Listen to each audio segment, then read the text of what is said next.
नमस्कार दोस्तों, स्वागत है आप सभी का हमारे YouTube चैनल देव जी के ट्रिक में। तो दोस्तों हम लोग यहाँ पर सामान्य अध्ययन के साथ साथ सामान्य विज्ञान के भी क्वेश्चन इस वीडियो में सॉल्व करेंगे। काफ़ी महत्वपूर्ण हैं, आपके 2 सीरीज से लिए गए हैं जो कि घटना चक्र की बुक से हैं। काफ़ी महत्वपूर्ण क्वेश्चन होते हैं। तो चलते हैं यहाँ पर स्टार्ट करते हैं। क्वेश्चन नंबर आपका 76 से, भारत में कृषि वस्तुओं के संबंध में न्यूनतम समर्थन मूल्य आदि से संबंधित आयोग कौन सा है। तो भारत में जो कृषि वस्तु से उनका न्यूनतम समर्थन मूल्य होता है अर्थात मूल्य निर्धारण करता है, तो उसके लिए एक आयोग होता है। वो आयोग आपका कौन सा हो जाएगा, तो यहाँ पर हो जाएगा कृषि लागत और मूल्य आयोग। मतलब कि आपका सी नंबर आपका यहाँ पर सही हो जाएगा। ठीक है, भारत में कृषि वस्तुओं के संबंध में न्यूनतम समर्थन मूल्य आज से संबंधित आयोग कौन सा है, कृषि लागत और मूल्य आयोग। चलिए नेक्स्ट क्वेश्चन आपसे कह रहा है, प्रथम पृष्ठ जो समानता आप वेबसाइट पर देखते हैं। तो प्रथम पृष्ठ जो समानता आप वेबसाइट पर देखते हैं उसे क्या बोलते हैं, तो उसे बोलते हैं हम लोग होम पेज। क्या बोलते हैं उसे, हम लोग होम पेज बोलते हैं। ए नंबर आपका सही हो जाएगा, होम पेज बोलते हैं। ठीक है, नेक्स्ट क्वेश्चन यहाँ पर देखते हैं। क्वेश्चन आपसे कह रहा है कि निम्नलिखित में से कौन सा असम राज्य का लोक नृत्य है। लोक नृत्य असम का पूछ रहा है। हमने क्वेश्चन दिया भी था पिछली वीडियो में, वही क्वेश्चन आपका यहाँ पर आ भी गया है। तो असम राज्य का लोक नृत्य आपका यहाँ पर कौन सा हो जाएगा, जवाब हो जाएगा ए नंबर बिहू। ठीक है, बिहू असम का है, बिहू। जबकि बात करें कि गरबा गुजरात का है। ठीक है, गरबा कहाँ का है, गुजरात का है। और भांगड़ा कहाँ का है आपका, ये पंजाब का है। ठीक है, हमने क्वेश्चन में पूछा भी था और जवाब भी सभी बच्चों के सही आए थे। 79 क्वेश्चन कह रहा है, निम्नलिखित में से सितार वादक नहीं है।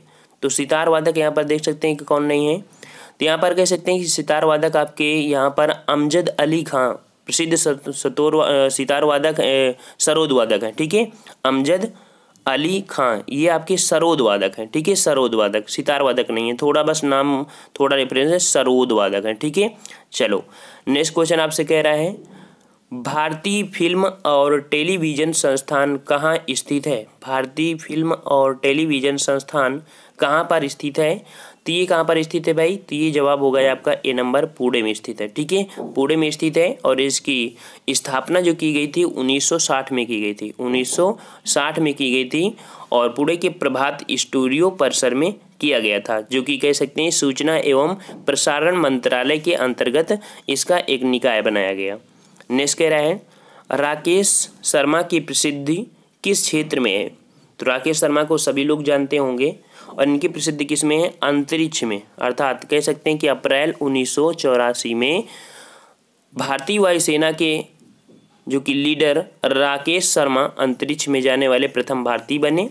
और इन्होंने रूसी यात्रियों के साथ, किसके साथ, रूसी यात्रियों के साथ जो सुयोज एक था आपका कह सकते हैं सुयोज T2 अंतरिक्ष यान से अंतरिक्ष गए थे। किससे गए थे, सुयोज T2 अंतरिक्ष यान से अंतरिक्ष की यात्रा किया था। नेक्स्ट कह रहा है, विश्व एड्स दिवस कब मनाया जाता है। विश्व एड्स दिवस कब मनाया जाता है, तो 82 का जवाब हो जाएगा यहाँ पर ए नंबर 1 दिसंबर। ठीक है, 1 दिसंबर को विश्व एड्स दिवस मनाया जाता है।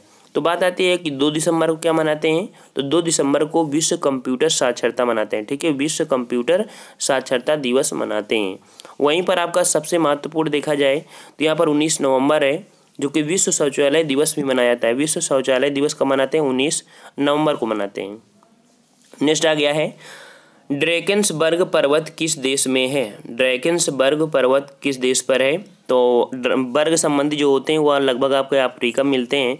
तो ड्रैकेंसबर्ग पर्वत किस देश में है, तो आपका जवाब हो जाएगा यहाँ पर जो कि 83 का है, यहाँ पर ए नंबर दक्षिण अफ्रीका। ठीक है, कहाँ पर है, दक्षिण अफ्रीका में आपका पड़ता है। यह पर्वत अफ्रीका महाद्वीप का एक महत्वपूर्ण पर्वत भी माना जाता है। नेक्स्ट क्वेश्चन आपसे कह रहा है, निम्नलिखित में से कौन सा पर्वत पूर्वोत्तर भारत में नहीं है। तो पूर्वोत्तर भारत में ये पर्वत आपका कौन सा नहीं है, तो देखिए आपका सी नंबर आपका धौलाधार। ठीक है, धौलाधार पर्वत ये पूर्वोत्तर भारत में नहीं है, अन्य सभी पूर्वोत्तर भारत में स्थित आपके हैं। नेक्स्ट कह रहा है, निम्नलिखित में से किस राज्य में सर्वाधिक जनसंख्या पाई जाती है। तो सर्वाधिक जनसंख्या कहाँ पर है भाई, तो सर्वाधिक जनसंख्या आपका हो जाएगा ए नंबर बिहार। ठीक है, कहाँ पर है, बिहार में है, जो कि 2011 के जनगणना के अनुसार थी। और उससे पहले अगर बात करें सर्वाधिक जनसंख्या उत्तर प्रदेश की थी, लेकिन यहाँ पर ऑप्शन आपका ना होने के कारण आपका बिहार सही किया जाएगा। ओके, चलिए 86 नंबर कह रहा है, निम्नलिखित में से कौन बाल्टिक राज्य के रूप में जाना जाता है? बाल्टिक राज्य, तो बाल्टिक राज्य के रूप में जो जाना जाता है वो आपका डी नंबर हो जाएगा। यहाँ पर 86 का डी नंबर उपयुक्त सभी, जो आपके ए नंबर है, ठीक है, एस्टोनिया, लिथुआनिया, लाटविया, उपयुक्त सभी आपके बाल्टिक सागर के रूप में जाने जाते हैं। इसके बाद अगला क्वेश्चन आपसे कह रहा है, निम्नलिखित में से कौन लौह इस्पात उद्योग का केंद्र नहीं है? तो लौह इस्पात उद्योग का केंद्र यहाँ पर देख सकते हैं कि आपको 4 ऑप्शन दिए हैं और इस ऑप्शन में जवाब हो जाएगा डी नंबर पटना। तो पटना जो कि लौह इस्पात उद्योग का केंद्र नहीं है। यहाँ पर जानते हैं जमशेदपुर, तो जमशेदपुर में आपका लौह इस्पात उद्योग का केंद्र मतलब कह सकते हैं कि यहाँ पर टाटा स्टील है। दुर्गापुर में देख सकते हैं स्लेम में भी स्टील है, लौह इस्पात उत्पादन केंद्र है, ठीक है, लेकिन पटना में नहीं है। चलो नेक्स्ट कह रहा है, निम्नलिखित में से कौन सी प्रभावी निर्णयकर्ता की विशेषता नहीं है? तो प्रभावी निर्णयकर्ता की विशेषता नहीं है, तो यहाँ पर आपका जवाब हो जाएगा डी नंबर मतांधता। मतांधता ये आपका जो कि पारिस्थितिकी तंत्र से लिया गया है, ठीक है। चलो नेक्स्ट क्वेश्चन की ओर चलते हैं। क्वेश्चन आपसे कह रहा है, आपको सर्व शिक्षा अभियान के निदेशक की जिम्मेदारी सौंपी गई है, आप किसकी शिक्षा को सबसे अधिक प्राथमिकता देंगे? तो सर्व शिक्षा अभियान में आप प्राथमिकता किसको देंगे? तो देंगे आप बालिका शिक्षा को। किसको देंगे? बालिका शिक्षा को देंगे, ठीक है, बालिका शिक्षा को देंगे। नेक्स्ट कह रहा है, किसने महिला सशक्तिकरण के लिए ऑनलाइन पोर्टल नारी का उद्घाटन किया है? तो ये उद्घाटन किसने किया है? सी नंबर हो जाएगा मेनका गांधी ने किया है। देखो हमने करंट अफेयर जितने भी घटना चक्र आपके दोस्त रीच किए थे, हमने पूरे जो करंट अफेयर हमने करा दिया है अपने न्यू यूट्यूब चैनल। एक नया यूट्यूब चैनल हमने बनाया है, कौन सा बनाया है आप सबको लगभग पता हो गया है, ठीक है, क्या नाम है उसका? तो आप लोग उसमें जा सकते हैं, ठीक है, ओनली UP SSC बाय देव, ठीक है, ओनली UP SSC बाय देव, ठीक है, इस पर आप लोग सर्च कर लीजिए। तो आप यहाँ पर जो करंट अफेयर हम डेली वहाँ पर 20 करंट अफेयर लेके जाते हैं और ये सभी का मिक्स हमारा होता है। तो हमने पूरी यहाँ पर जो 2 सीरीज है हमने कंप्लीट करा दिया है, कई 2 सीरीज को भी कंप्लीट किया है और डेली वहाँ पर 20 करंट अफेयर लाए ही जाते हैं, ठीक है। तो उस चैनल को जाइए, वहाँ पर सब्सक्राइब भी कर लीजिए और उस चैनल को अच्छे तरीके से रोज डेली देखते रहिए। हम लोग पूरा कंप्लीट कर लिया है, इसलिए यहाँ पर करंट अफेयर इसको नहीं पढ़ाएंगे। वो चैनल आपका करंट अफेयर के लिए बनाया भी गया है, तो आप वहाँ पर पढ़िए करंट अफेयर। चलिए यहाँ दिया है 111 नंबर, जो कि आपका जनरल साइंस से आ गया है क्वेश्चन। हमने कहा 101 दिया है। कह रहा है भारतीय अंतरिक्ष कार्यक्रम के जनक हैं, भारतीय अंतरिक्ष कार्यक्रम के जनक हैं, तो भाई कौन है यहाँ पर? तो डॉक्टर विक्रम साराभाई, डॉक्टर विक्रम साराभाई इसके जनक कहे जाते हैं। इनकी अध्यक्षता में ही वर्ष 1962 में भारतीय राष्ट्रीय अंतरिक्ष अनुसंधान अर्थात इसरो का संगठन किया गया था, ठीक है, इनकी अध्यक्षता में ही किया गया था। नेक्स्ट कह रहा है, निम्नलिखित में से कौन सा अपशिष्ट जैव निम्नकरणीय है? तो देखिए अपशिष्ट के रूप में यहाँ पर, तो अपशिष्ट के रूप में आपके सभी होते हैं, सब्जियों, फलों, कागजों, सूती वस्तु, कोई भी उपयुक्त सभी होते हैं जो अपशिष्ट होते हैं। नेक्स्ट क्वेश्चन आपसे कह रहा है, विश्व तंबाकू निषेध दिवस कब मनाया जाता है? तो विश्व तंबाकू निषेध दिवस जो मनाया जाता है वो मनाया जाता है ए नंबर आपका, जो कि 31 मई को मनाते हैं, ठीक है, 31 मई को मनाते हैं। नेक्स्ट कह रहा है आपसे क्वेश्चन, हड्डियों, जोड़ों या मांसपेशियों की अक्षमता को कहते हैं, तो इनकी अक्षमता को क्या कहते हैं? तो भाई इनको बोलते हैं यहाँ पर लोकोमोटर दिव्यांगता, ठीक है, लोकोमोटर दिव्यांगता। यहाँ पर 106 का जवाब हो जाएगा सी नंबर, ठीक है, हड्डी, जोड़ों, मांसपेशियों की अक्षमता को लोकोमोटर दिव्यांगता है। या दिव्यांगता पोलियो, रीढ़ की हड्डी में चोट लगने से या सेरेब्रम जो पैलेसी या फ्रैक्चर आदि के कारण हो जाती है। नेक्स्ट कह रहा है, निम्नलिखित में से कौन सा कार्बन का क्रिस्टलीय अपर रूप है? तो कार्बन का क्रिस्टलीय अपर रूप कौन हो जाएगा यहाँ पर? तो चाहे आपका ग्रेफाइट हो या हीरा हो या फ्लोरीन हो, सभी आपके कार्बन के ही आपके अपर रूप हैं, ठीक है। चलिए नेक्स्ट कह रहा है, एलपीजी में मुख्यतः कौन सी गैस पाई जाती है? तो एलपीजी में कौन होती है? तो उसमें याद रखना बीपी। बीपी मतलब कौन होती है? ब्यूटेन एवं प्रोपेन। ठीक है, बीपी मतलब ब्यूटेन और प्रोपेन होती है। नेक्स्ट यहाँ पर देख सकते हैं क्वेश्चन आपसे कह रहा है धावन सोडा का रासायनिक नाम बताइए। धावन सोडा का रासायनिक नाम बताइए। तो धावन सोडा का रासायनिक नाम यहाँ पर आपका हो जाएगा सोडियम कार्बोनेट, अर्थात आपका 109 का जवाब हो जाएगा ए नंबर। धावन सोडा का रासायनिक नाम होता है सोडियम कार्बोनेट तथा इसका रासायनिक सूत्र क्या होता है? Na2CO3। ठीक है, Na2CO3। इसका उपयोग क्या होता है? कपड़ों की धुलाई में होता है। ठीक है, चलो फ्रेंड्स, अगर आपको वीडियो अच्छा लगा है तो प्लीज़ सपोर्ट जरूर करिएगा, लाइक ज़रूर कर दीजिए। सभी लोग जितने लोग वीडियो देख रहे हैं वीडियो को लाइक कर दीजिए पहले। चलो यहाँ पर 110 नंबर कह रहा है प्रयोगशाला में अम्ल क्षार सूचक के रूप में किसका प्रयोग किया जाता है? तो अम्ल क्षार सूचक के रूप में किसका प्रयोग किया जाता है?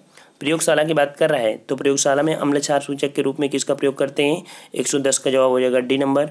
यहाँ पर लिटमस पेपर का भी करते हैं, फिनाप्थलीन को भी करते हैं और मिथाइल ऑरेंज, अर्थात डी नंबर आपका सही हो जाएगा, सभी का करते हैं।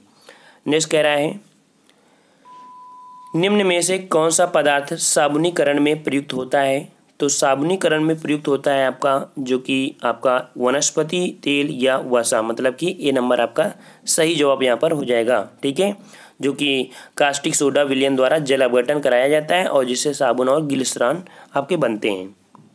नेक्स्ट कह रहा है निम्नलिखित में से किसके अंतर्गत वृद्ध होने की प्रक्रिया का अध्ययन किया जाता है? तो वृद्ध होने की जो प्रक्रिया होती है उसे बोलते हैं जेरोंटोलॉजी, मतलब कि जेरोंटोलॉजी, जो कि आपका सी नंबर है जेरोंटोलॉजी। जेरोंटोलॉजी के अंतर्गत वृद्ध होने या जीर्ण होने की प्रक्रिया का अध्ययन किया जाता है। 113 नंबर कह रहा है डायनामाइट का आविष्कार किसने किया था? डायनामाइट, देखो डायनामाइट हमारे जो स्वीडन के वैज्ञानिक थे, एक स्वीडन के वैज्ञानिक कौन थे? अल्फ्रेड नोबेल, अर्थात ए नंबर आपका हो जाएगा अल्फ्रेड नोबेल। इन्होंने डायनामाइट का आविष्कार किया था और विश्व प्रसिद्ध नोबेल पुरस्कार भी इनके ही द्वारा स्थापित जो ट्रस्ट था दिया जाता है। ठीक है, नेक्स्ट क्वेश्चन आपसे पूछ रहा है यहाँ पर सिम शब्द का लघु रूप होता है, तो सिम का यहाँ पर रूप क्या हो जाता है? तो कह देखते हैं कि सिम का होता है सब्सक्राइबर आइडेंटिटी मॉड्यूल, मतलब कि आपका जवाब हो जाएगा सी नंबर यहाँ पर सब्सक्राइबर्स आइडेंटिटी मॉड्यूल। ठीक है, नेक्स्ट क्वेश्चन आपसे कह रहा है कि निम्नलिखित में से कौन सा तत्व भू प्रॉपर्टी पर सर्वाधिक मात्रा में पाया जाता है? तो सर्वाधिक मात्रा में पाया जाने वाला आपका जो है वो आपका है ऑक्सीजन। ठीक है, ऑक्सीजन आपका सबसे ज़्यादा पाया जाता है 46.8%। ठीक है, 46.8% आपका होता है। इसके पश्चात दूसरा का बात करें तो दूसरा आपका होता है सिलिकॉन। ठीक है, नेक्स्ट क्वेश्चन आपसे कह रहा है निम्नलिखित में से किसमें टार्टरिक अम्ल प्रचुर मात्रा में विद्यमान रहता है? तो टार्टरिक अम्ल प्रचुर मात्रा में विद्यमान रहता है तो 116 में जो टार्टरिक अम्ल होता है, तो टार्टरिक अम्ल किस में कहेंगे? तो देखिए अंगूर है, इमली है, केला है, तो लगभग आप सब में होता है, लेकिन कुछ में ज़्यादा होता है, कुछ में कम होता है। इसके अकॉर्डिंग आपका सही जवाब हो जाएगा। ठीक है, नेक्स्ट क्वेश्चन आपसे कह रहा है निम्नलिखित में से किसे कोशिका का पावर हाउस कहा जाता है? तो कोशिका का पावर हाउस किसे कहते हैं? देखो हमने पूरी general science chapter wise complete करा रखा है, देख लीजिए जाके प्लेलिस्ट में हमने अलग से पूरी कंप्लीट कराया है, बहुत बेहतरीन बुक से कराया है, तो आप उसको देख लीजिए प्लेलिस्ट में जाकर। ठीक है, तो आपको दिक्कतें नहीं होंगी। यहाँ पर यह कह रहा है निम्नलिखित में से कोशिका का पावर हाउस किसे कहते हैं? तो 117 का जवाब हो जाएगा यहाँ पर कौन सा? तो जवाब हो जाएगा सी नंबर माइटोकॉन्ड्रिया। माइटोकॉन्ड्रिया जो कि कह सकते हैं जीवाणु एवं नील हरित शैवाल को छोड़कर प्रायः सभी पादप व जंतु कोशिकाओं में ही पाए जाते हैं और श्वसन क्रिया के कई महत्वपूर्ण भाग होते हैं जो कि माइटोकॉन्ड्रिया में ही संपन्न होते हैं, जिससे अधिकांश ऊर्जा उत्पन्न होती है। इसलिए माइटोकॉन्ड्रिया को कोशिका का पावर हाउस कहा जाता है। 118 नंबर कह रहा है मनुष्य के शरीर में पसलियों की संख्या होती है। मनुष्य के शरीर में पसलियों की संख्या था रिब्स बोलते हैं, तो इसकी कुल संख्या होती है 12 अर्थात 24 जोड़ी। ठीक है, कितनी? यहाँ पर आपकी संख्या हो जाएगी 24। 118 का ए नंबर आपका हो जाएगा, जो कि पीछे की ओर वच्छी कशेरुकाओं से संबंधित रहती हैं। अगला क्वेश्चन आपसे कह रहा है यहाँ पर मानव मूत्र का पीला रंग किस रसायन की उपस्थिति के कारण होता है? तो मानव मूत्र का पीला रंग जो होता है वो किस कारण से? तो 119 का जवाब हो जाएगा यहाँ पर बी नंबर यूरोक्रोम। ठीक है, बी नंबर आपका हो जाएगा यूरोक्रोम के कारण ये उपस्थित रंग का आपका जो रंग होता है वो आपका थोड़ा पीला होता है। नेक्स्ट कह रहा है डायलिसिस क्रिया किससे संबंधित है। डायलिसिस क्रिया, तो डायलिसिस क्रिया जो कह सकते हैं एक कृत्रिम रूप से शुद्धिकरण होता है जो आपके ब्लड का। तो यहाँ पर सी नंबर हो जाएगा वृक। वृक वृक क्या कार्य करता है, आपका जो रक्त होता है उसका शुद्ध करने कार्य करता है। लेकिन जब आपका वृक काम करना बंद कर देता है तो डायलिसिस कराना पड़ता है, मतलब कृत्रिम विधि से रक्त को शुद्ध कराना पड़ता है। तो मनुष्य के शरीर में रक्त का शुद्धिकरण किया जाता है कृत्रिम रूप से, डायलिसिस। नेक्स्ट कह रहा है तंबाकू एवं आलू किस कुल के पौधे हैं। तो आलू आपको पता था सोलेलिन, और उसके अकॉर्डिंग तंबाकू भी साथ में आ गया है, तो इसके अकॉर्डिंग आपका क्या हो जाएगा, तो सोलेनिसी कुल का पौधा है, अर्थात यहाँ पर जवाब ए नंबर हो जाएगा, सोलेनिसी कुल का पौधा है। यहाँ पर तंबाकू का वनस्पति नाम क्या होता है, तो निकोटियाना होता है, ठीक है, निकोटियाना टैबेकम, ठीक है। और आलू का वनस्पति नाम क्या होता है, सोनेलम ट्यूबरोसम। चलो 122 नंबर आपसे कह रहा है कोड किसके द्वारा उत्पन्न होता है। कोड किसके द्वारा उत्पन्न होता है, तो भाई कोड किसके द्वारा उत्पन्न होता है, तो ये होता है आपका, यहाँ पर देखो डी नंबर आपका होता है माइकोबैक्टीरियम लेप्रे, ठीक है, माइकोबैक्टीरियम लेप्रे, अर्थात डी नंबर आपका यहाँ पर सही हो जाएगा। नेक्स्ट क्वेश्चन आपसे कह रहा है जो कि 123 नंबर है, आलू का वार्ट रोग किसके कारण होता है। तो आलू का जो वार्ट रोग होता है वो होता है आपका सिनकाइटियम इंडोबायोटिकियम, अर्थात यहाँ पर जवाब हो जाएगा आपका 123 का ए नंबर, ठीक है। नेक्स्ट क्वेश्चन आपसे कह रहा है 124 कि निम्नलिखित में से किस विटामिन में कोबाल्ट उपस्थित होता है। तो कोबाल्ट होता है किसमें, आपके B12 में, अर्थात विटामिन B12 में उपस्थित होता है, जिसे कह सकते हैं रासायनिक नाम क्या होता है, साइनोकोबाल्मिन। साइनोकोबाल्मिन होता है, इसमें कोबाल्ट एक महत्वपूर्ण घटक के रूप में उपस्थित रहता है। और इसके बाद आपका जो लास्ट क्वेश्चन आपसे कह रहा है ताप नियंत्रण का केंद्र मानव मस्तिष्क के किस भाग में होता है, ठीक है। ताप नियंत्रण का केंद्र मानव मस्तिष्क के किस भाग में स्थिर होता है, तो इसका आपका जवाब क्या हो जाएगा, तो यहाँ पर आपका ऑप्शन होता है कि हाइपोथैलेमस होता है, ठीक है। उसके अकॉर्डिंग आपका यहाँ पर बी नंबर आपका हो जाएगा हाइपोथैलेमस, ठीक है, हाइपोथैलेमस यहाँ पर बी नंबर आपका होता है जो कि मस्तिष्क के भाग में आपका स्थिर होता है, ठीक है। इतने क्वेश्चन हमने यहाँ पर कवर किए हैं, और जो अगला वीडियो होगा तो अगला वीडियो हम लोग यहाँ पर देखें जो कि जीएस से संबंधित है। आपको कमेंट करके बताना है, कमेंट करके ये बताना है जो हम अगला वीडियो लाएंगे उसी में आपको मिलेगा।